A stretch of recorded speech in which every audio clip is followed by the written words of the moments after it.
Started. Welcome, everybody. For those of you who don't know, I'm Kevin Bixby. I'm the founder and co-executive director of Wildlife for All. My fellow co-executive director, Michelle Lute, is also with us today.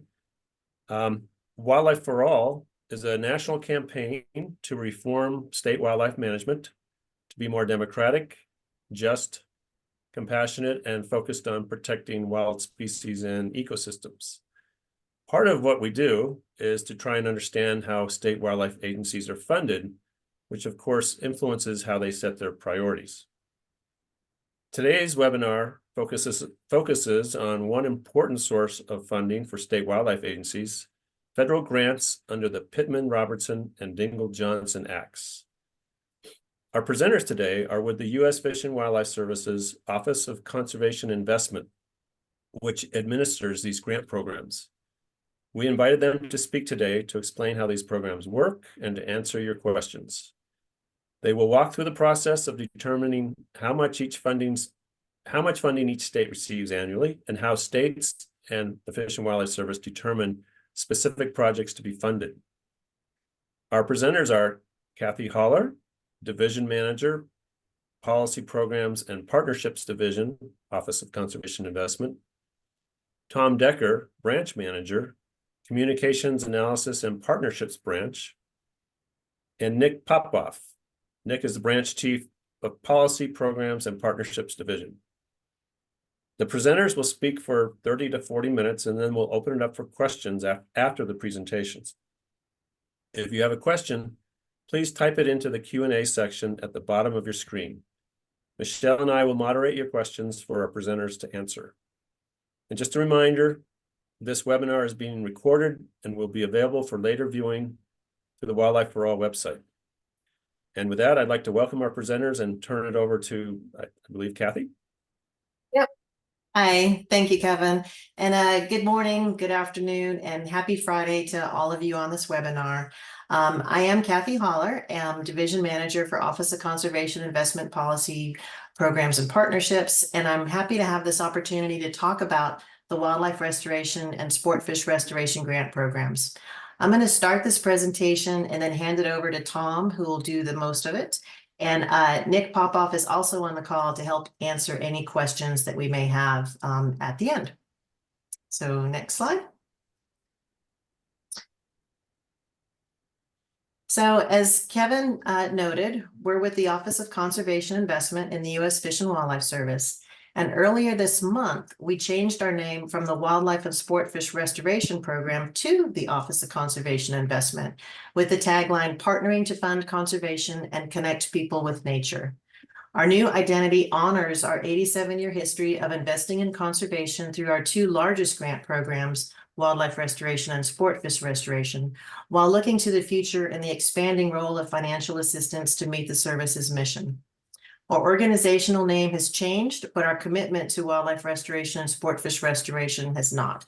We remain dedicated to administering, managing, and overseeing these keystone programs to the best of our ability, implementing the laws that Congress has passed, and doing our part for conservation. So next slide, Dick. So quick background on the work that we do within the Office of Conservation Investment. First off, we support almost all of the Fish and Wildlife Service programs with their financial assistance responsibilities. And we also manage the formula-based apportionment grant programs to states. We manage a number of competitive or discretionary programs, and we also oversee the National Survey of Fishing, Hunting, and Wildlife Recreation every 5 years. Next one. So a little more detail on that. The formula apportionment programs provide significant funding to state agencies, around $1.6 billion.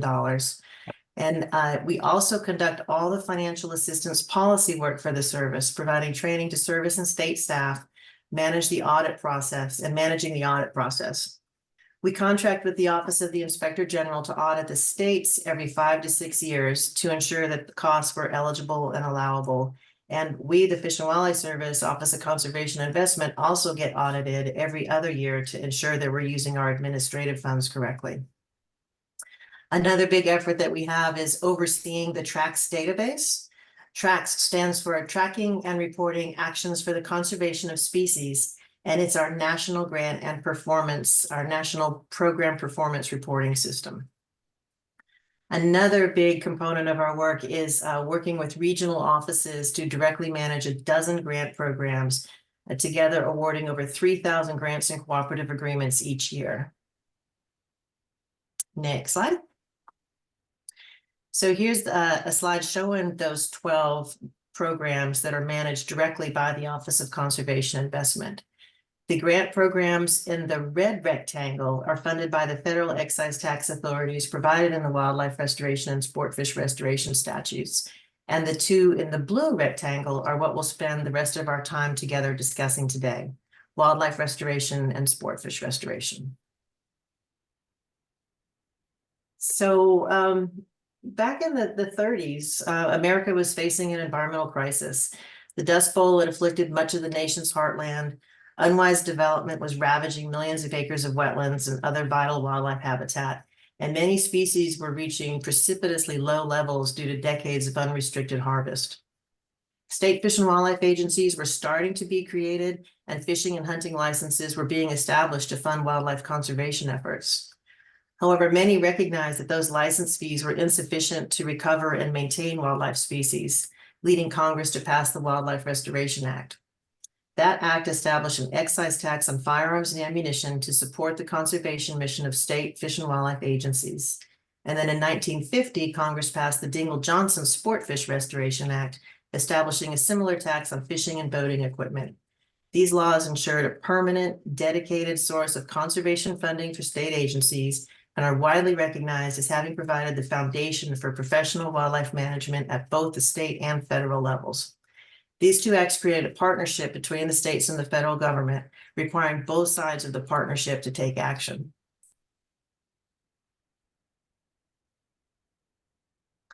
So this slide describes those actions.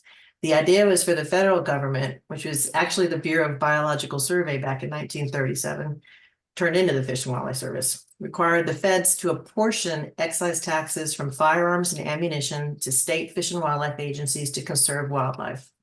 This was expanded in 1950 to include the fishing equipment excise taxes to support fish conservation work.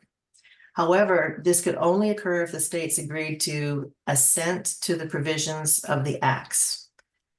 So to receive the wildlife restoration funding and then later the sport fish restoration funding, a state had to pass assent legislation. The wildlife restoration and sport fish restoration statutes contain almost identical text on this, and specify that a state shall have assented to the provision of this chapter and shall have passed laws for the conservation of wildlife or fish, which shall include a prohibition against the diversion of license fees paid by hunters or fishermen for any other purpose than the administration of said state fish and game department. So those provisions were added to prevent a state from using its hunting and fishing license revenues towards other state priorities. So when Congress was working on drafting the Wildlife Restoration Act, some were concerned that when states started receiving their wildlife restoration apportionment funding, they would divert their wildlife funds generated from license sales to other budget needs, such as roads or prisons. So to prevent that from occurring, the Wildlife Restoration and Sport Fish Restoration Acts required states to pass laws prohibiting the use of hunting and fishing license revenue for any purpose other than the administration of the Fish and Wildlife Agency. I'd like to point out that when the service is reviewing these assent legislation requirements, our evaluation does not extend beyond the narrow question of confirming that the state's legislation assents to the provisions of the act, governs the conservation of fish and wildlife, and prohibits the diversion of license revenue.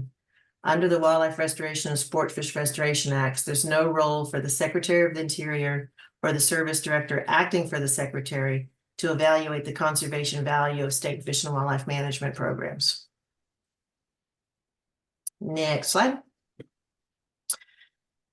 So to elaborate a bit more on the assent language requirements, the statutory requirement places the service in a unique position.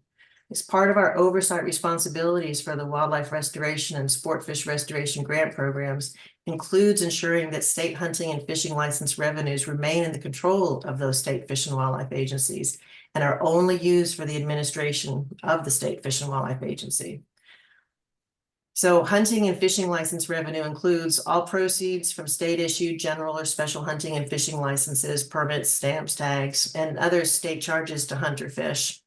It also includes any real property or lands and equipment like heavy machinery that were acquired with license revenue. And then finally, it includes income from the sale, lease, or rental of lands or equipment that were acquired or constructed with license revenue. The point is that it becomes state and federal law to follow the conditions of the program, and all license revenue needs to stay in the control of the Fish and Wildlife Department.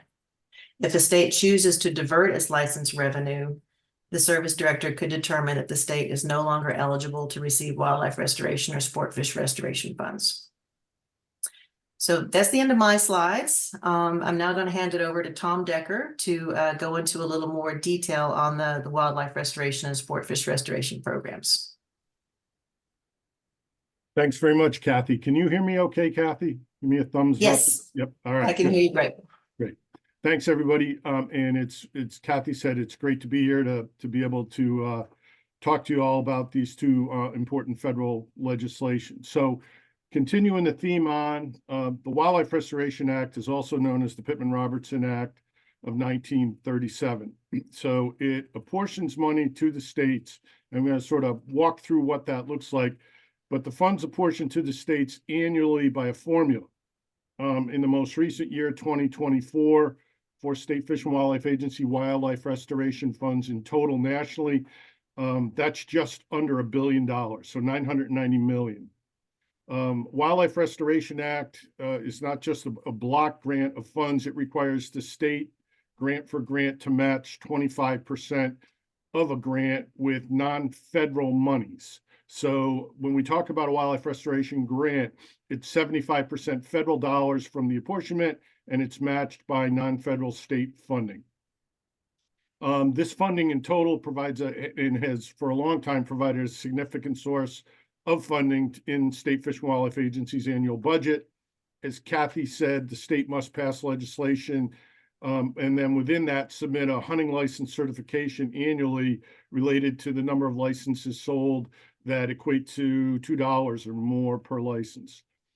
Wildlife restoration funding, the source of the funding is through a manufacturer's excise tax on sporting arms, ammunition, and archery equipment. I'll go through that in a little more detail, but that's long guns, rifles, pistols, ammunition, and archery equipment. Archery equipment was added in the early 1970s. So about halfway through the existence, archery equipment was added. Those are the principal items that come into the Fish and Wildlife Trust Fund through the IRS collection of taxes. Military firearms or firearms produced for the, you can move forward, Nick. Firearms produced for the military or law enforcement or that ammunition is not subject to tax into this fund. That's why it's sporting arms and ammunition. So what is eligible? Well, for the most part, state fish and wildlife agencies existed for a number of years before the act came into place. As Kathy mentioned, we were going through a time of extreme scarcity in the United States, particularly related to all sorts of fish and wildlife. And when the act came in, it allowed states to bring in funding sources for some things they were already doing and some things that they did not basically have funding to do. So what the eligible parts of the Act for wildlife restoration include, they can be used on species of wild birds and mammals, both those species and their habitat, to restore the species and their habitat, survey, monitor, inventory, those things are all eligible in funding. Wildlife research is eligible. That could be applied research, peer research. Human dimension studies or research that's identifies specific audiences of interest to find out more information to help manage or make management information and decisions is eligible. Grant coordination and grant planning are also eligible. So state agencies to apply for the funds, administer the funds, report on the funding, that kind of grant coordination is eligible. Technical assistance state agency employees might provide to targeted landowners, energy development companies, forest products industry, agricultural interests, whatever The agencies can provide technical information about wildlife, their habitat, their management, BMP, so technical assistance projects are eligible. Land acquisition outright, purchase of land is eligible for funding, as is the operation and maintenance of those lands, and the costs associated with owning them are also eligible under wildlife restoration.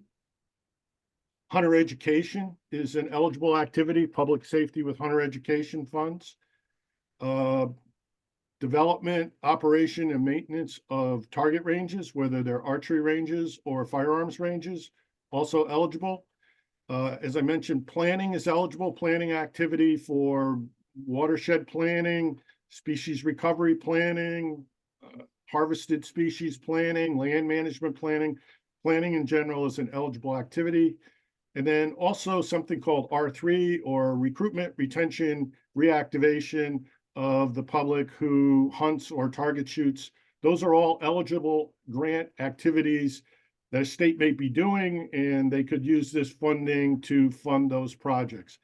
So that's the sort of the bandwidth. It's not everything a state agency may do, or it may not cover all the authorities the state agency may have within its within the state government, but it allows them to do many things. Next slide, Nick. So just you know, as Kathy mentioned, the first act has been amended several times, but was in 1937. Since then, there's been reports on it, anniversaries. There's a lot written about the species restored, whether they're eagles, ospreys, peregrine falcon, pronghorn animals, wood ducks, whole variety of it's really a wide variety of species, and often, particularly with land acquisition, it often translates to beyond birds and mammals, so that when you're buying coastal wetlands to protect it from development and manage it in the future, there could be reptiles, amphibians, invertebrates that are there as part of an overall land acquisition. So the real composition, distribution, and abundance of wildlife in the United States has really been impacted by this act and what it's been able to provide for resources that weren't available. Prior to this act, there had been federal legislation, the Lacey Act, the Migratory Bird Treaty Act, but at the time they did not provide funding, particularly funding to do the work. So the Wildlife Restoration Act was one of the first federal laws that provided state level funding to actually achieve things that the states were not able to do. And the states, most of them opted in within the first 2 years with assent language, started buying land. Some of the first land acquisitions were in 1939. So it really set the stage for conservation in this country. And we look back now and we sometimes take it for granted in what's been achieved, because many things are more abundant. We still have challenges with restoration of species as well. But I really can't overstate the impact this had on conservation nationally at the state and federal level. Next slide. So today the benefits reach over, in the current grant programs that are out there, over 500 species of birds and mammals. There's just a selection of them here. Some of them are harvested, some of them are not harvested. The species that are covered are at the discretion of the state, the authorities they have, so they submit grants for a variety of species.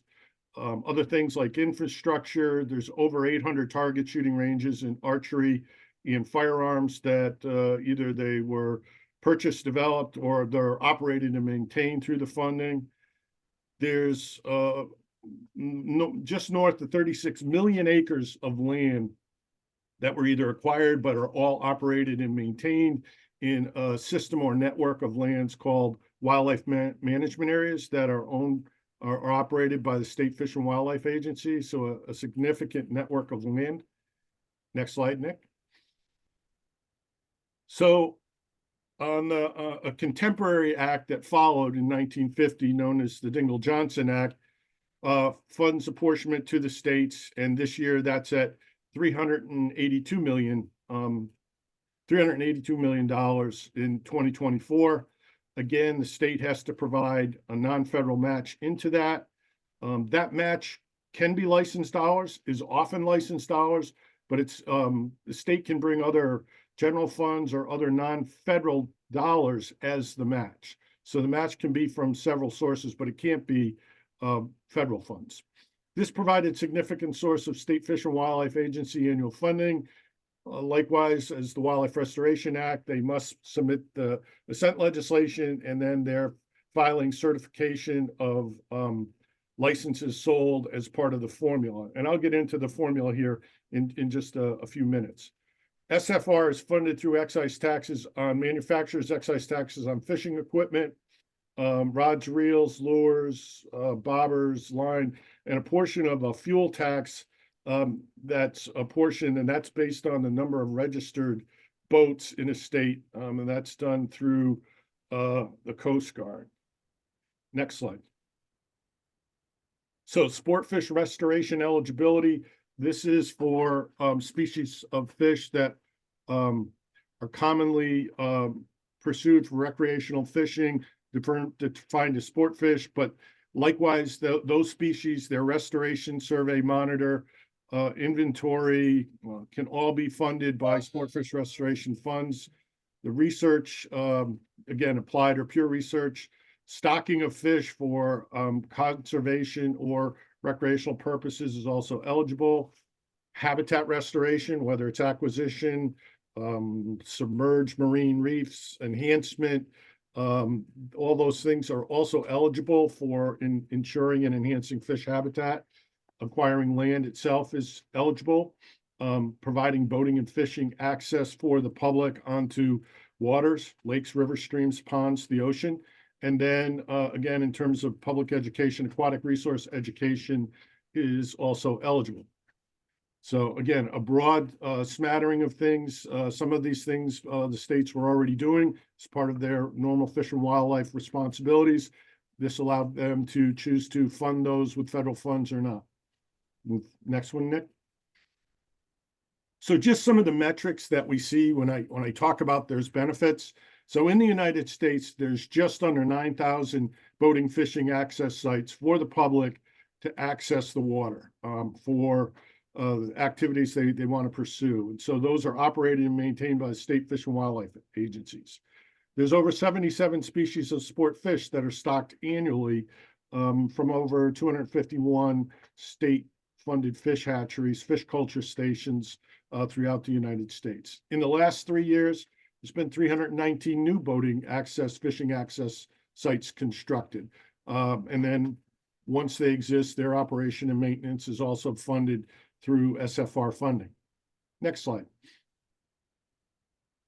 So just for a moment about wildlife management areas, this network of land, there's almost 9,000 separate WMAs. Some of them may be just a few dozen acres.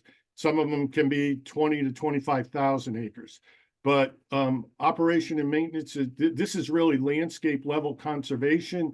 There's a variety of migratory birds, mammals that benefit from it. And again, when you acquire something, even if it's a very specific thing like a deer yard, which is a type of habitat in the deer's northern environments in northern New England or the Midwest that are bought for deer, keep it from being developed.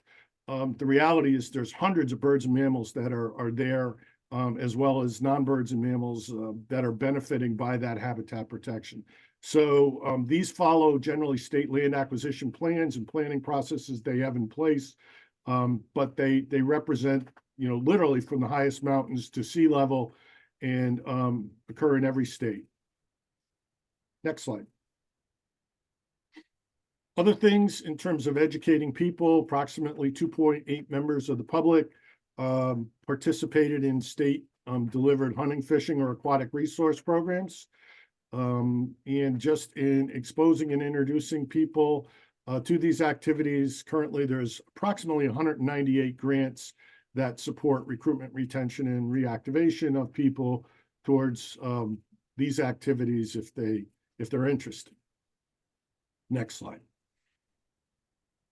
So this infrastructure, whether it's boating access sites, wildlife management area, fish culture station. All this infrastructure and operations and maintenance is open to the public. It's allowed for the public to come and participate. States develop rules and regulations about their own properties that they have. They vary from state to state, as you could imagine.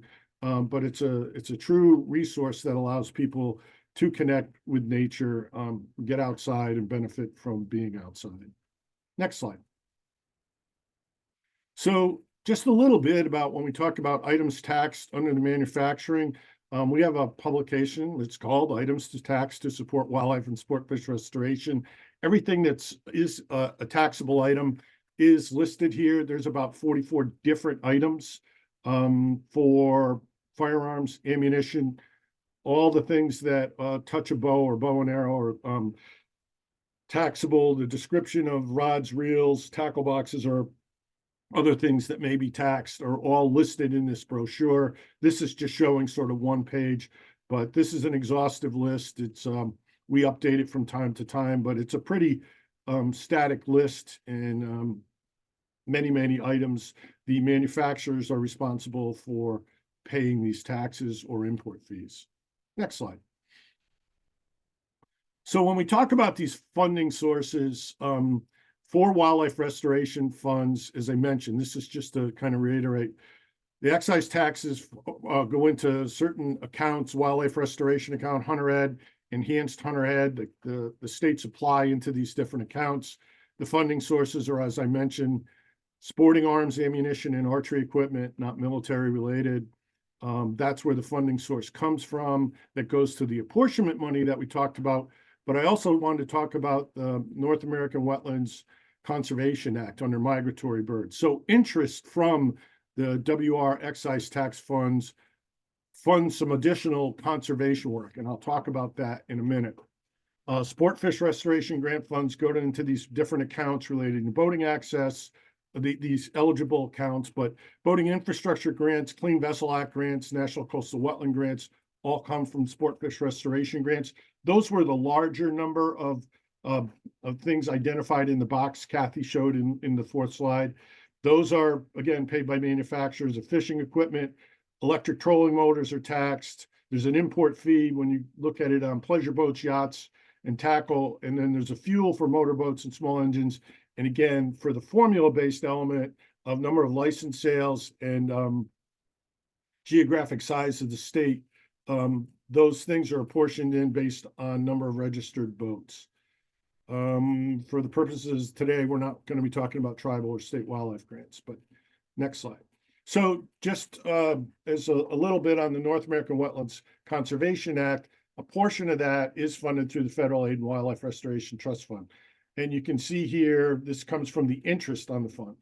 In since 2017 till last year, $592 million have gone into this fund for conservation. Next slide.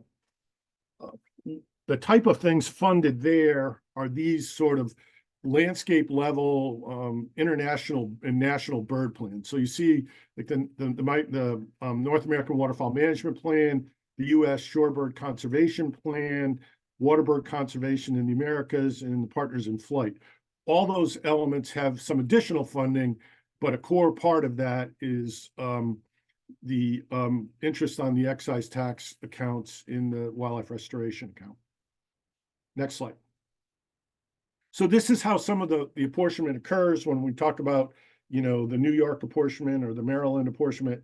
It's based on 50% of the funding formula is based on geography. The 50% is square miles of a given state, which generally doesn't change. And then the other part of the equation is 50% on the number of licenses sold and certified through a process. Sport fish restoration, the acreage is a little small, 40% of the square miles, and then 60% of number of licenses sold for fishing related.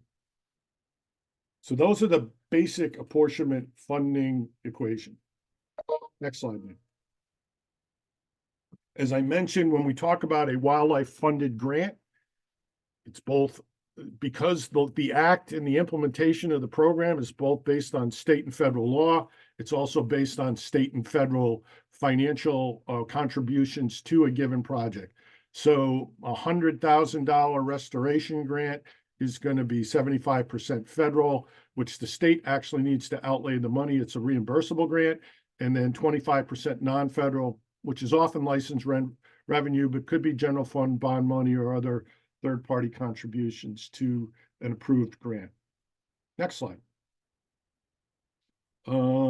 This is looking at both the wildlife restoration and sport fish restoration accounts. You'll see the most recent numbers over on the right for FY 2024, but there is a decrease over the previous year. That's what the red numbers are highlighting. So 10% decrease in sport fish and a 17.5% decrease in wildlife restoration over the previous year. Next slide, Nick. To keep that in perspective, though, this is the apportionments from 1939 when states began to participate. You can see over on the right, we are still at a very high level of funding from these sources for state fish and wildlife agencies. And when you look at wildlife restoration funds, sport fish restoration funds, and then the linkage to state license dollars, that can be 60 to 70% of the agency's overall budget. It's not total, but it's a very significant element, and we're still at a very high level, relatively speaking, even though we had a drop. Next slide. This is the same kind of information going back to the early 50s for sport fish restoration apportionments as well. The big increase you see in 1984 there was an amendment called the Wild-Roe Amendment, which brought other things into revenue sources and brought the money, the trajectory upward. Next slide. So this shows from 2015 till now, the near-term element of wildlife restoration funding. You can see we're still at a very high plateau or category of funds. They're very robust. Next slide. Here I wanted to give you an idea of funding coming into the trust fund, where it actually comes from for wildlife restoration. So these three categories, when you look at each individual bar, the very top, the light blue, is the percentage of the element coming in from the archery equipment tax. The orange is ammunition. The green are firearms that are long guns or others. And the bottom segment blue is pistols and revolvers. So as a taxable item, this just gives you an idea of what populates the amount of money coming in from what sources. Next slide. Here we see the sport fish restoration again in the most recent terms back to 2015. Again, fairly plateaued and level, which is the one thing about the apportionments as they happen. This allowed states regular funding that they could build infrastructure and depend on this money for long-term conservation. And you kind of see that as this money goes up or down. But some of the things fish that are funded are things like fish and wildlife health labs. There's 35 of them nationally that are funded, that states operate to manage and monitor fish and wildlife health. That kind of infrastructure, you need dependable resources and funding to actually implement and engage pathologists, data collection, et cetera. So the fact that this is dependable funding allows state agencies to build infrastructure to be able to meet their mission. Next slide, please. This slide also shows you for sport fish restoration money, where the source of the excise tax dollars are coming from now. You'll see the orange is from gas tax revenue. The blue is excise taxes and duty. And here the interest of the account stays within the account, which is different than wildlife restoration. So you see that green up there. Next slide. So with that, I'll just wrap it up, but just did want to end by saying the agencies, both state and federal agencies, missions have expanded over the many decades. The funding sources allow them to do many things that they choose to apply these funds to meet their mission.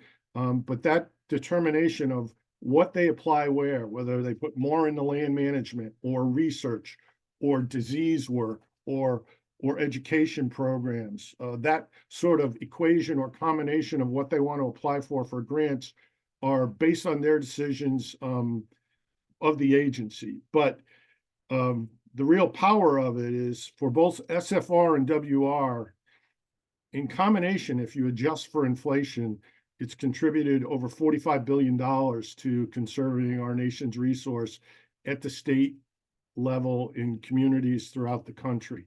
So it's been a very powerful force in conservation funding, and actually is very unique in the world in terms of this American system of conservation funding.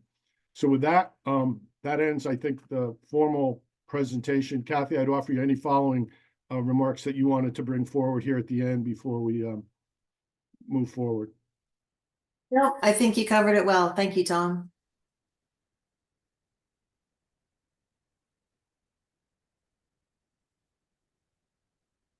All right. Let's see here. Thank you very much for that presentation.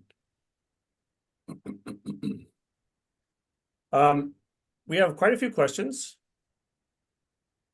And let's start with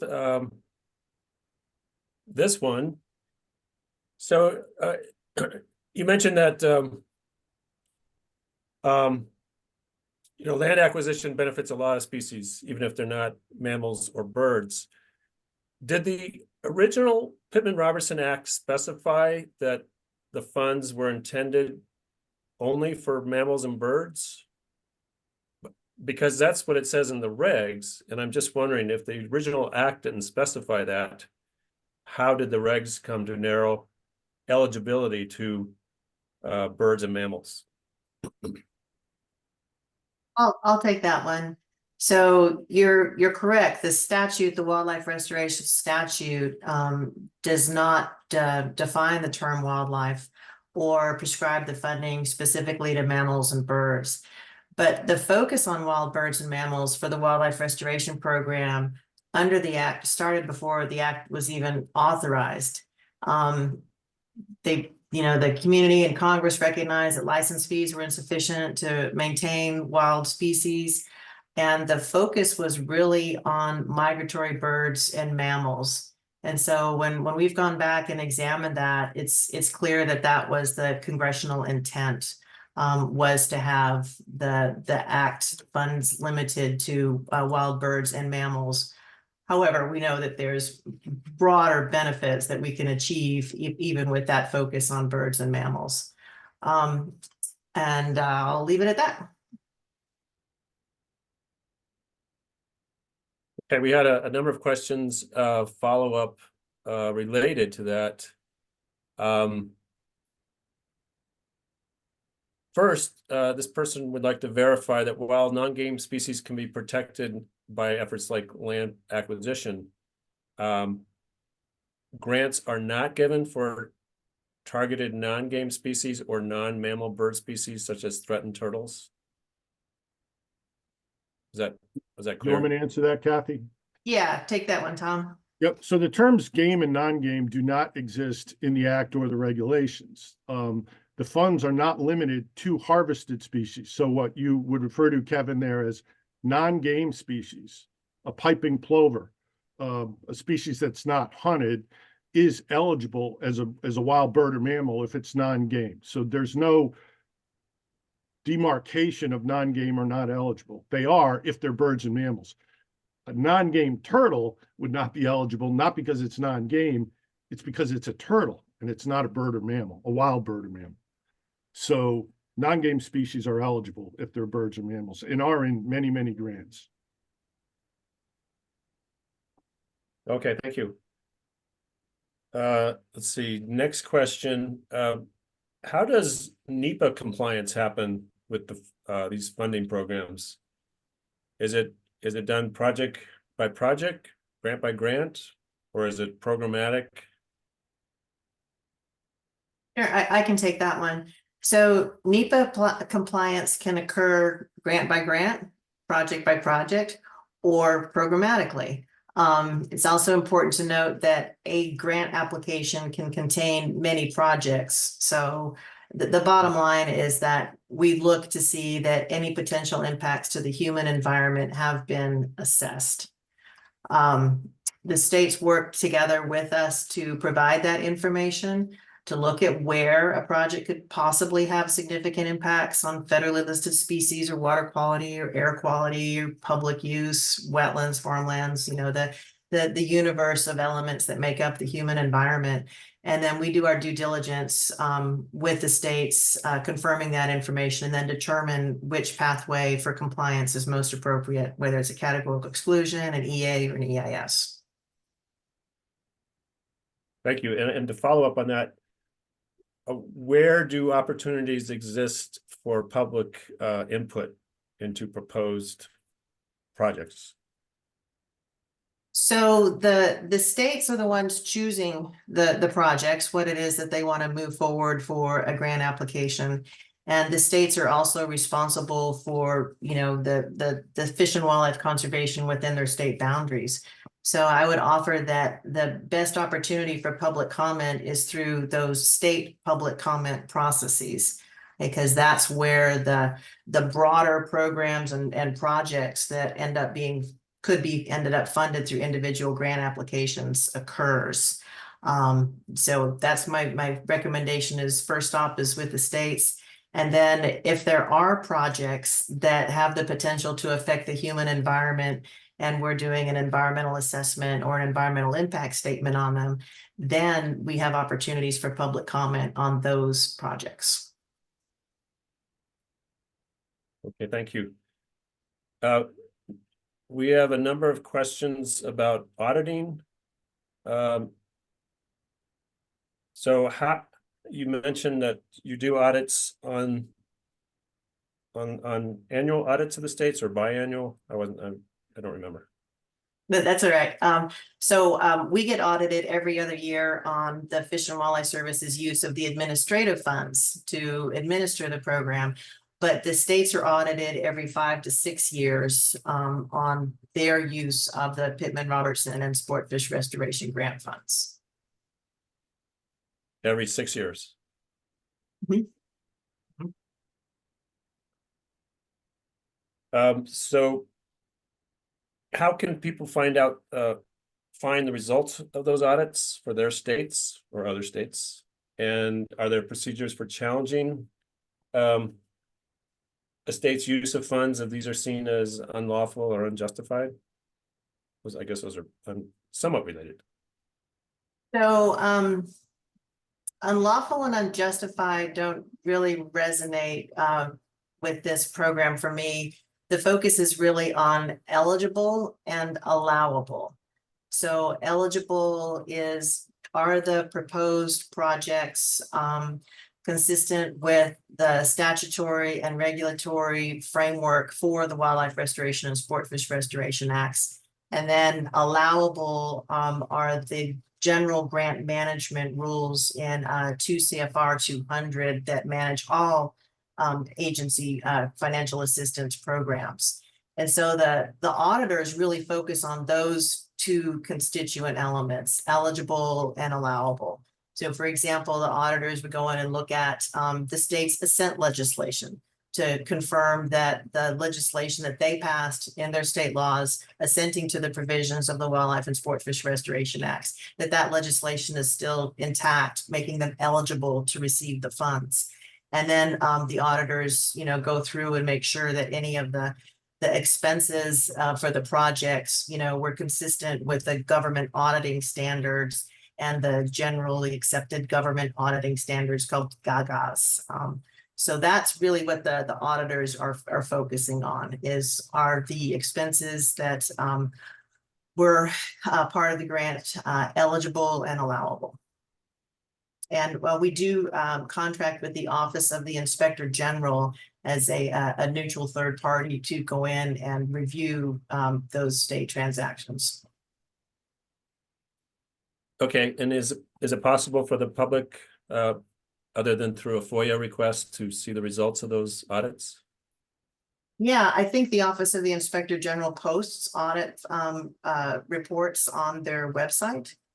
So yeah, those are publicly available. Okay, great. Michelle, she's been helping me monitor the questions, so what do we have up next?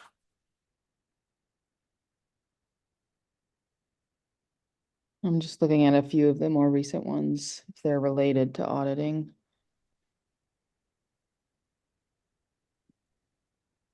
There's some specific questions about whether, say, predator control projects would be considered ineligible. I don't know if that's one that y'all can tackle. So, can you repeat the question for me? The question is, I appreciate the examples of projects that could qualify for funds. Wondering whether predator control projects are ineligible. So, predator control, and I'll start with this one, and Tom, you can add in as needed. So predator control projects are eligible when you're needing to control one species for the benefit of another species. So maybe you need to be controlling ravens for the benefit of snowy plovers or something to that effect. But if it's predator control for a domestic species, then no, that's not allowable. Tom, you want to add on to that? No, I think you covered it. Yeah, because the kind of element of like predator control, like what's a predator, but to your point, could a project fund the removal, even the lethal removal of barred owls to enhance the restoration of another species of owl? You know, that answer would be yes.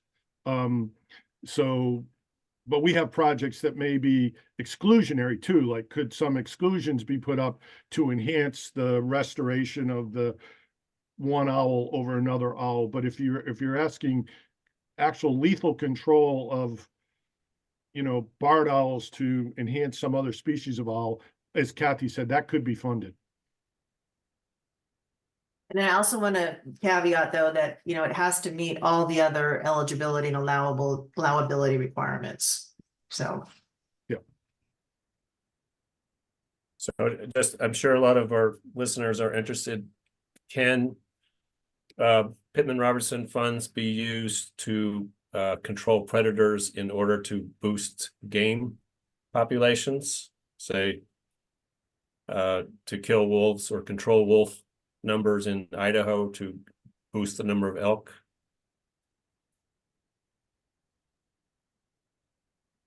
So hypothetically. yeah, well, no, so whatever the desired species is you're trying to enhance or recover or maintain at some predetermined population level or goal that you have, again, it could be a game or non-game species by virtue of its law. And it could also be to restore habitat. So you could have an animal, a species that's degrading a habitat, and your goal could be to actually restore that habitat and do removal of another species of bird or mammal. So, but to your example of, you know, a canid to enhance an ungulate, if those are within the grant and it's defined and they're meeting all the other conditions and they have goals and objectives related to the grant structure that want to spell out what that is, that can be an eligible project, yes. Okay, thank you. Michelle? Another one that's sort of related is maybe, and I know you spoke to this to a certain extent, but maybe you can elaborate. What kind of state activities would disqualify states from federal PR or DJ funds? Are there examples of state actions that are not allowable?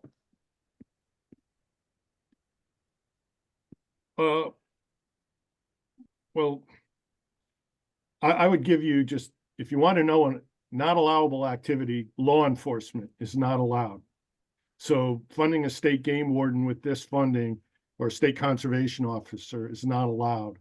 But that wouldn't get through a grant submitted. So it gets back to Kathy's allowable. Well, that if we saw that in a grant, I mean, the states know this, so I would never expect to see it in a grant. But if that came forward that they were going to fund state wardens with that, well, the funds aren't allowable for that, so the grant wouldn't be awarded. So it gets back to what Kathy talked about is the eligible and allowable. Okay, thank you. What about, activities that would be promoting wildlife watching, such as education, recruitment of wildlife watchers? So within their grants, particularly for like wildlife management areas, there may be in the grants, observation towers, viewing platforms for the public to come onto the WMA park, go up the tower, look at the WMA. There could be interpretive signs about the work being done there, the wetland management, the migratory birds that you might see on that WMA as sort of a watchable wildlife element that would be allowable and approved. So there are elements of that that exist. I won't say in every state, but it's not an uncommon feature, particularly in the land management parts of their grants, to have narrative about infrastructure for wildlife watching or viewing. Great, thank you. I have a question. I don't think you mentioned multi-state conservation grants. I know that they are the Association of Fish and Wildlife Agencies provides you all with a list of recommended proposals to fund, and non-governmental organizations are eligible to receive those funds for these projects. Which entity, AFWA or the Fish and Wildlife Service, makes the determination whether a nonprofit is eligible to receive one of these grants? Do you want me to go over that, Kathy? Yeah. So the way the act is written, the Association of Fish and Wildlife Agencies, for the awarding of multi-state grants, which is about $11 million of the total.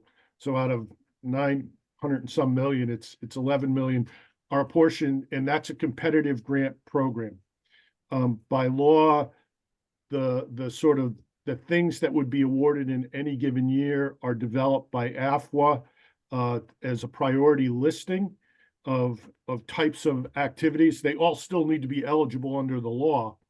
That prioritization list is formed, and then a formal notice goes out of federal awards for those.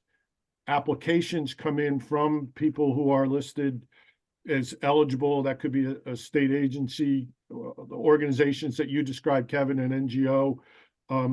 They go through a ranking process.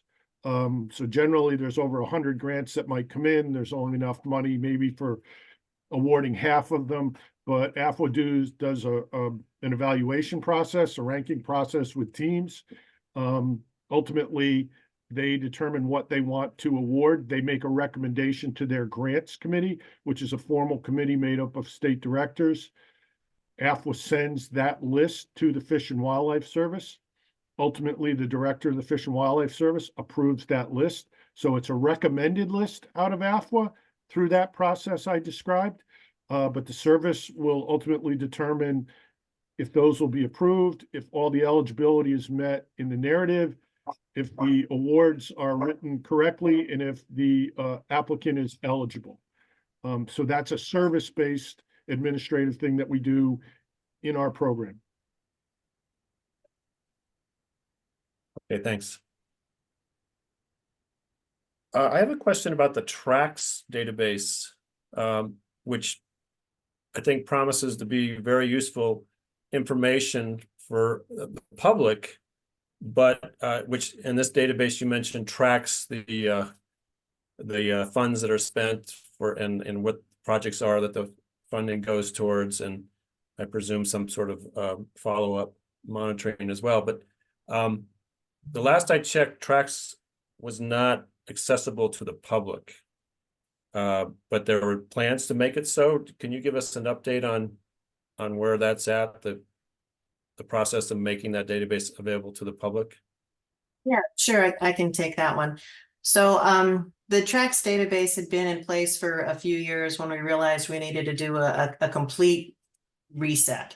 So we completely restructured that system and it went live in 2020. but and then the pandemic, and so there was a delay in getting some of the data in the system. But what we came to realize as we were rebuilding tracks and working on the metrics or the actual components of what we were going to be having our states report on was that there are very, very few cases where those metrics in tracks tell the complete story. Some cases they do, like how many acres were purchased with wildlife restoration funds. But in most cases, the questions that were being asked, like what are states doing to conserve sage grouse, or what are states doing to conserve red band trout? You can't answer those with just the information in tracks by itself. Most conservation efforts, I'm sure y'all are aware, are conducted in partnership with others. And the wildlife restoration and sport fish restoration funding is just one piece of that partnership equation. And so we wouldn't be able to answer those questions without having that broader context of information that's not housed within the track system. Another example is, where we're using wildlife restoration, sport fish restoration to fund a state's staffing programs, and where they have staff in place who are working on NRCS projects and, helping to restore or acquire thousands of acres of land through NRCS or other programs. Those accomplishments would not be reflected in tracks. So with that information in hand, we no longer have a public access portal, but instead are working to provide information that folks want to see from the track system, specifically to answer their questions. So after our reboot, we're just now getting enough information in the system to see what the data is, and we're doing some QA QC on it right now. And our hope is that by the end of the summer, we'll be able to start querying the system and seeing what's actually in there for those metrics. So if there's information you need or want to see from there, we would be happy to work with you and generate reports for that, but there will not be a public facing access. Oh, it's too bad. I'm sorry to hear that. Okay, we're almost out of time. Let's see. This question, you mentioned that these funds, these federal funds plus licensed revenue comprise about 2/3 of state agency revenue. Do you know what the largest sources comprising the other 1/3 are? What they include? I'm not sure. I mean, I'm sure there's a lot of different answers for I think that. that varies. I think that varies Yeah. state by state. So that's really hard to answer. Some states have more general funding provided through their legislatures than others. That's Yeah. hard to answer. One last question. This is a technical question. Some states give free or no cost hunting and fishing licenses to certain groups like seniors and veterans. Do these licenses get counted for funding for wildlife restoration grants in terms of the formula, the allocation formula? No, they do not. They don't. They're giving away free. So they need to be a minimum of $2 each to be recorded as a certified license. So when you see veterans, people under a certain age, people over a certain age that get a quote free license, those don't count towards their apportionment. It's not to say they aren't important in getting the public out, but they don't account for in the apportionment funding model. Okay, thank you. And I think that's about all the time we have for today. There were a lot more questions, so we may have to have you back. I'd like to thank our presenters again for taking the time to share their knowledge with us today. It's been very informative, and thanks to all of you for attending. Just a reminder, we have more information about how each state's wildlife agency is funded under our Find Your State feature on the website. And if you have comments about this webinar you'd like to share with us, please send an email to info@wildlifeforall.us, and we'll see you next time. Thanks. Have a great weekend. Thank you. Thanks, everybody.